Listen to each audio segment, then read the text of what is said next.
ಅಣ್ಣ ಅತ್ತಿಗೆ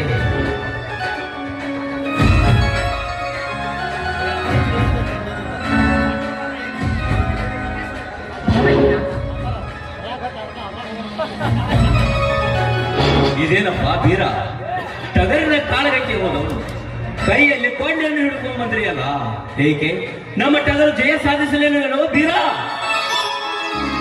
ಅಣ್ಣ ಗೆಲುವಿನ ರೂವಾರಿಯನ್ನೇ ಬೆನ್ನಿಗೆ ಕಟ್ಟಿಕೊಂಡು ಬಂದಿರುವ ಇಲ್ಲಿನ ತಮ್ಮಗಳು ಸೋಲಿನ ಸುಳಿ ಎಲ್ಲಿಂದ ಸುಳಿಯಬೇಕಣ್ಣ?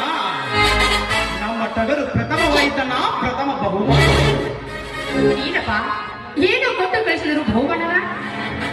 5,001 ರೂಪಾಯಿ, 1 ತೊಲಿ ಬಂಗಾರವಿತ್ತು ಹೊತ್ತಿಗೆ. ಆದರೆ ಇಲ್ಲಿನ ಮೈದುನ ಆ ಪ್ರಥಮ ಬಹುಮಾನವನ್ನು ಬಿಟ್ಟು 3ನೆಯ ಬಹುಮಾನವಾದ ಈ ಕಲಸವನ್ನು ತೆಗೆದುಕೊಂಡು ಬಂದೆ. ಹಾಗೇಕೆ ಮಾಡಿದೆವು ಬೀರಪ್ಪ? ಅಣ್ಣ, ನನ್ನ ಟಗರು ಗಳಿಸಿದ ಪ್ರಥಮ ಬಹುಮಾನವನ್ನೇ ತೆಗೆದುಕೊಳ್ಳಬೇಕೆಂದು ನಾನು ಕಣದೊಳಗೆ ಕಾಲಿಟ್ಟೆ. ಅಲ್ಲಿ ಕಾಲಿಡುವುದರೊಳಗಾಗಿ ಗೊತ್ತಾಯಿತು ನನ್ನ ಅತ್ತಿಗೆ ಜಾತಿಯ ಅವಮಾನವಾಗಿದೆ ಎಂದು. ನಮ್ಮ ಜಾತಿಯ ಕಳಂಕ ಪಟ್ಟು ಮಾತನಾಡಿದ ಆ ವಿವೇಕಿಯರ ಶಿರವನ್ನೇ ಕತ್ತರಿಸಿ ಹಾಕಬೇಕೆಂದು ನನ್ನ ಗುರು ಬೀರೇಶ್ವರ ಅವತಾರಿ ಪುರುಷನಾದ ಈ ಪುಂಡರ ಗಂಡ ಪರಶುರಾಮನನ್ನು ಕೈಗೆತ್ತಿಕೊಂಡು ಓಡೋಡಿ ಬಂದೆ.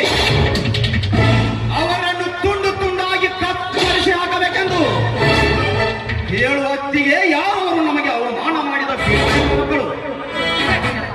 ಇಲ್ಲ, ನನಗೆ ಯಾರು ಏನು ಬಂದಿಲ್ಲ. ಯಾರೋ ಸುಳ್ಳು ಹೇಳಿದ್ದಾರೆ. ಸುಳ್ಳು ಅತ್ತಿಗೆ ಆದ ಅವಮಾನವನ್ನು ಮುಚ್ಚಿಟ್ಟುಕೊಂಡು ಈ ನಿನ್ನ ಮೈದುನ ಬೀರಪ್ಪನ ಮುಂದೆ ಸುಳ್ಳಿನ ಶಿಖರವನ್ನು ಕಟ್ಟಿ ನನ್ನ ಸಿಟ್ಟನ್ನು ಶಾಂತಗೊಳಿಸಬೇಡಿ. ಯಾವುದು ಭಯವಿಲ್ಲದೆ ಬಿತ್ತರಿಸಿ ಅತ್ತಿಗೆ ಆದರದ ಮಕ್ಕಳ ಹೆಸರನ್ನು ಈಗಲೇ ಹೋಗಿ ಅವರನ್ನು ದರದರಣೆ ಎಳೆದು ತಂದು ಜಾತಿಯ ಭೂತವನ್ನು ಬಡಿಸಿಕೊಂಡಿರುವ ಆ ಕೋತಿ ನನ್ನ ಮಕ್ಕಳನ್ನು ಅಡ್ಡಡ್ಡಾಗಿ ಕಡಿದು ಬರುವೆ. ಬೀರಪ್ಪ, ಏನು ಕಡ್ಡಿಯನ್ನು ಒಯ್ದು ಗುಡ್ಡವನ್ನು ಮಾಡಬಾರದು. ಸಣ್ಣ ವಿಷಯಕ್ಕೆ ಈ ರೀತಿ ವಿರುದ್ಧ ಬೆಳೆಸಿಕೊಂಡರೆ ನಮಗೆ ಒಳ್ಳೆಯವರು ಎನ್ನುತ್ತಾನೇನೋ? ಇದು ಹೆಣ್ಣು ಮಕ್ಕಳ ಜಗಳ. ನಮ್ಮ ಮನೆ ಹೆಣ್ಣು ಮಕ್ಕಳಿಗೆ ನಾವೇ ಬುದ್ಧಿ ಹೇಳಬೇಕು. ಅಂದಾಗ ನಮಗೆ ಸಮಾಜ ಒಳ್ಳೆಯವರು ಎನ್ನುತ್ತಾರೋ ಬೀರ? ಅಂದರೆ ನನ್ನ ಮಾತಿನ ಅರ್ಥ ಹಚ್ಚಿದ ಕೊಡವನ್ನು ಕಿತ್ತಿಸಿ ಎತ್ತಿ ನೀರನ್ನು ಹಾಕಿ 108 ಹೇಸಿ ಮಾತನಾಡಿದ ಆ ಕೆಟ್ಟ ಹೆಣ್ಣುಗಳಿಗೆ ಬುದ್ಧಿ ಕಲಿಸುವುದನ್ನು ಬಿಟ್ಟು ಅವರು ಮಾತನಾಡಿದ್ದನ್ನೇ ಮಾತನಾಡಿಸಿಕೊಂಡ ಬಂದಿರುವ ಈ ನನ್ನ ಅತ್ತಿಗೆ ಬುದ್ಧಿ ಹೇಳಬೇಕಂತ ಹೇಳ್ತಿದ್ಯಲ್ಲ. ಪ್ರಥಮವಾಗಿ ನೀನು ಭೂಮಿಯ ಮೇಲೆ ಹುಟ್ಟಬೇಕಾದ್ರೆ ಹಾಲು ಮತದವರಾಗಿ ಹುಟ್ಟಿ ಹಾಲು ಮತದ ಸಮಾಜದ ಎಲೆಹಾಲನ್ನು ಕುಡಿದು ನಂತರ ಕುರಿಗಾರನಾಗಿ ದನಗಾರನಾಗಿ ಬೇಟೆಗಾರನಾಗಿ ಮಾರ್ಪಟ್ಟದನು.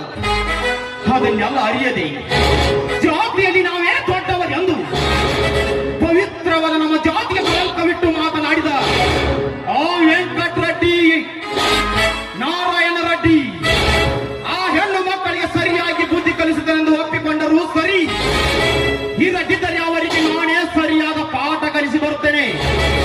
ಇದು ಮಾತ್ರ ಈ ನನ್ನ ತಂದೆ ಬೀರೇಶ್ವರ ಪಾಲನೆಗೂ ಸತ್ಯ ಸತ್ಯ ಸತ್ಯ. ಲೇ ವೆಂಕಟರೆಡ್ಡಿ,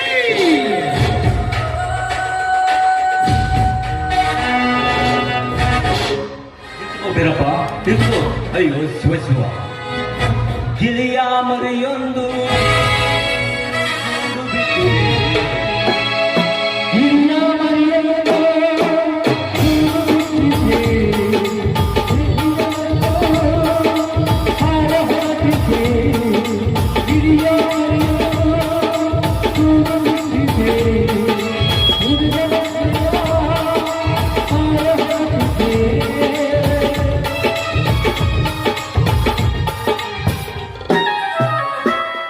ಅಯ್ಯೋ ಶಿವ ಶಿವ, ಬೇರೆ ಸಿದ್ದೇಶ ಸಂಭವವಾಗಿ ನನ್ನ ತಮ್ಮನನ್ನು ಯಾವ ಒಂದು ಕೊರತೆ ಇಲ್ಲದೆ ಹುರಿಯಂತೆ ಬೆಳೆಸಿದ್ದೇನೆ. ಆದರೆ ನಮ್ಮ ಜಾತಿಗೆ ಅವಮಾನವಾಗಿದೆ ಎಂದು ನನ್ನ ತಮ್ಮ ಹೋಗೇ ಬಿಟ್ಟ. ಅಯ್ಯೋ, ಆ ರೆಡ್ಡಿಯ ಮನೆ ತಂದವರೆಂದರೆ ಈ ಊರೇ ಗಡಗಡನೆ ನಡುಗುತ್ತದೆ. ಅಂತವರಲ್ಲಿ ನನ್ನ ತಮ್ಮನಿಗೆ ಅಪಾಯ ತಪ್ಪಿದಲ್ಲ ಕನಕ, ಅಪಾಯ ತಪ್ಪಿದಲ್ಲ ಕನಕ ಕನಕ. ನನಗೆಂಗೋ ಎದೆ ದವಡವ ಅಂತ ಇದೆ, ಎದೆ ದವಡವ ಅಂತ ಇದೆ. ನೀವು ಒಳಗಡೆ ಹೋಗು, ಅವನನ್ನು ಕರೆದುಕೊಂಡು ಬರ್ತೇನೆ.